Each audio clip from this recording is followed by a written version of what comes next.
Let's cover all the ways to show your gratitude. That is, how to say thank you in Shona. You can say thank you without using any words in Shona, just by clapping. The ladies clap like this, and the gentlemen like this.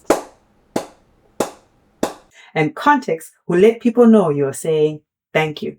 If you want to say thank you fairly casually, say ndatenda. Ndatenda. Tatenda is we thank you. Tatenda. Maita. Maita or mazvita. Mazvita. You can add on mazvita zvenyu. Mazvita zvenyu or maita henyu. Maita henyu.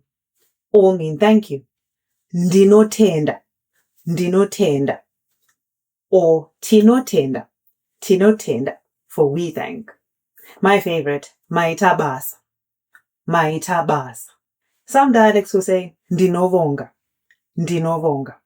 And to round it all off, you say you're welcome by saying muchitende. Muchitende. Tonan.